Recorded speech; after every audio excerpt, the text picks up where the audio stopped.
میں شیر شاہ سید آگہی کے چینل پر حاضر ہوں اور ہم آج بات کریں گے مڈ وائفری کی اسٹوڈنٹس، مڈ وائفری کی طالبات سے، مڈ وائف سے، میڈیکل کے طلباء و طالبات سے اور آبسٹیٹرکس گائنیکالوجی کے طلباء و طالبات سے۔ لیکن اس سے پہلے کہ ہم بات شروع کریں، مہربانی کر کے آگہی کے چینل کی سبسکرپشن حاصل کیجیے اور بٹن کو دبانا نہ بھولیں تاکہ اس چینل سے آپ کا رابطہ مستقل رہے۔ میں آج بات کرنا چاہتا ہوں کیرولین ہومر کی۔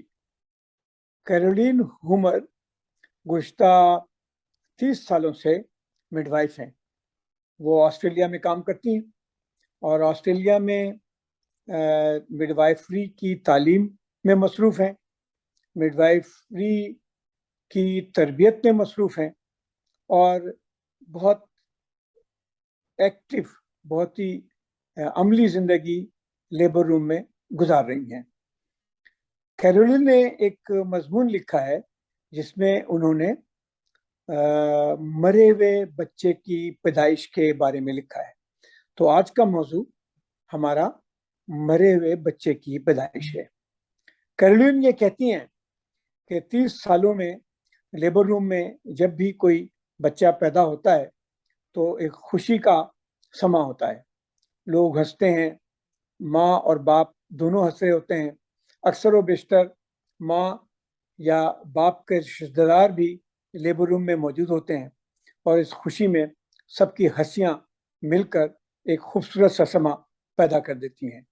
فوراً ہی کیک یا مٹھائی ٹائپ کی چیزیں آ جاتی ہیں اور مڈ وائف اور یہ خوش قسمت جوڑا خوشیاں مناتا ہے۔ لیکن کبھی کبھی لیبر روم میں ایک ایسا موقع بھی آتا ہے جب مکمل طور پر سناٹا اور اداسی چھا جاتی ہے۔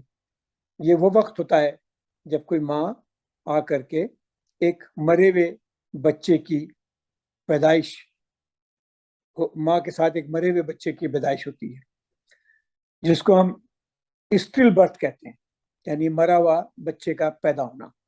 مرے ہوئے بچے کی پیدائش ایک بہت ہی خراب واقعہ ہے، ایک افسوسناک واقعہ ہے، ایک ایسا واقعہ ہے جس سے ہم سب پریشان ہو جاتے ہیں۔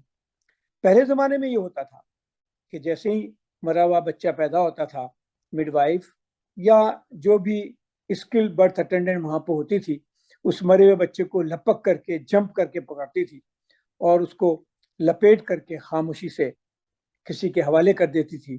ماں کو بہت دنوں تک تو بتایا بھی نہیں جاتا تھا کہ اس کو ایک مرا ہوا بچہ پیدا ہوا ہے۔ یہ صورتحال اچھی نہیں ہے۔ وہ یہ کہتی ہیں کہ جب میں افریقہ میں کام کر رہی تھی اور ہمارے چھوٹے سے ہسپتال میں جو کہ ایک گاؤں میں تھا، کوئی ماں آتی تھی اور ہماری کوشش کے باوجود کوئی مرا ہوا بچہ پیدا ہوتا تھا۔ بعض دفعہ تو ایسی مائیں آتی تھیں جن کا بچہ پہلے ہی مرا ہوا ہوتا تھا اور ہسپتال میں پتہ لگتا تھا کہ وہ مر گیا ہے، یا پھر ایسا ہوتا تھا کہ ماں ایسی صورتحال میں پہنچتی تھی جب بچے کی صورتحال اچھی نہیں ہوتی تھی اور ڈلیوری کے دوران بچہ مر جاتا تھا۔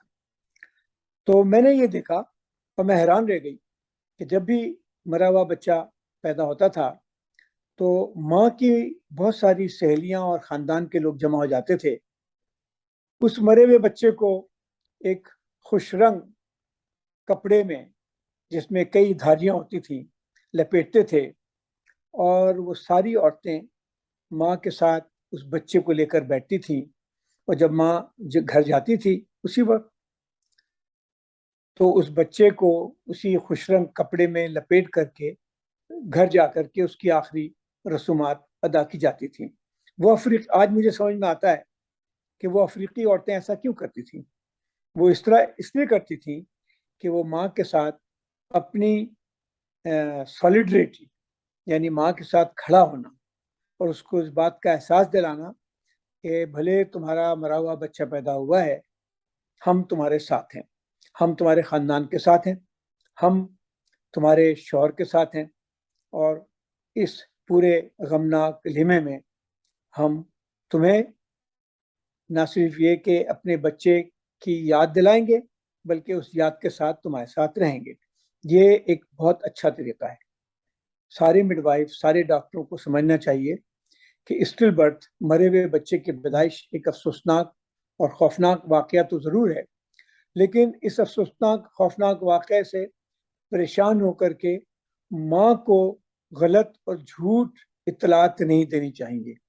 ماں کو ہمیشہ سچ سچ بتا دینا چاہیے کہ آپ کا بچہ پیدا ہوا ہے، وہ بچہ مرا ہوا ہے، اور کس وجہ سے مرا ہوا ہے ہمیں نہیں پتا ہے۔ اگر اس کا پوسٹ مارٹم کریں گے تو ہمیں پتہ لگے گا کہ بچہ کیوں مرا تھا۔ اگر کسی اور وجہ سے، مثال کے طور پر خون کے بہت بہنے کی وجہ سے مرا ہے، تو بچے کی ماں کو بتایا جائے، اس کے خاندان کو بتایا جائے۔ بچے کو کبھی اس طرح سے مخاطب نہ کیا جائے کہ وہ مر گیا۔ ماں سے پوچھا جائے کہ اس بچے کا نام کیا رکھا تھا آپ نے؟ جمیلہ نام رکھا تھا یا حامد نام رکھا تھا، اور جو نام رکھا تھا اس نام سے اس کو یاد کیا جائے۔ بچے کی تصویر بنائی جائے۔ آج کل کے تو بہت سہولتیں ہیں، ہر ایک کے پاس موبائل کیمرہ ہوتا ہے، موبائل فون میں اس تصویر کو بنا کے محفوظ کر لیا جائے۔ اکثر و بیشتر مائیں یہ مطالبہ کرتی ہیں کہ انہیں اس بچے کی تصویر دی جائے جو کہ مرا ہوا پیدا ہوا تھا۔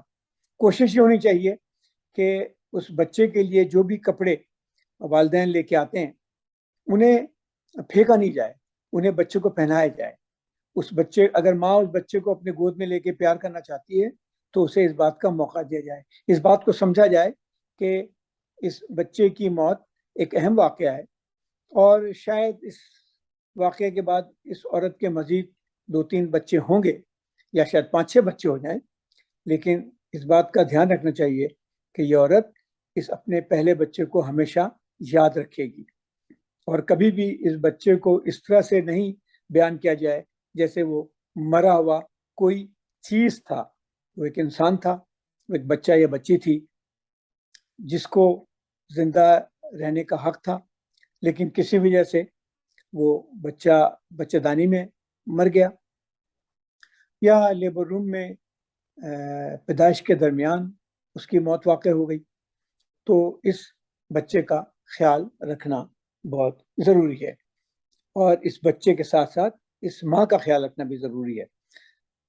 بالکل ماں اور باپ دونوں کو اس بات کی اجازت دی جائے کہ وہ بچے کو گھر لے آ کر کے جس طرح سے بھی اس کی آخری رسومات ادا کرنا چاہتے ہیں وہ ضرور کریں۔ اس کی تصویر بنانا چاہتے ہیں ضرور بنائیں، اور اسے اپنی یادوں کے البم میں رکھنا چاہتے ہیں ضرور رکھیں۔ کیرولین ہومر ایک بہت پڑھی لکھی قابل مڈ وائف ہیں جو آسٹریلیا میں سڈنی یونیورسٹی میں بھی تدریس کا کام انجام دیتی ہیں۔ میرا خیال یہ ہے کہ پاکستان کی مڈ وائف اور مڈ وائفری کی طالبات کو اسی طرح سے سینسٹیو ہونا چاہیے، اور ان کو یہ سمجھنا چاہیے کہ مرے ہوئے بچے کی پیدائش ایک عام واقعہ نہیں ہے، اور اس کو اہمیت دینی چاہیے۔ اس کے ساتھ ہی میں خدا حافظ کہتا ہوں، اور اگلے آگہی کے چینل پر اگلا پروگرام لے کے حاضر ہوں گا اور بات کروں گا میڈیکل کے طلبہ سے، مڈ وائف کی طالبات سے، اور ان ڈاکٹروں سے جو آبسٹیٹرکس میں تربیت حاصل کر رہے ہیں۔ بہت شکریہ۔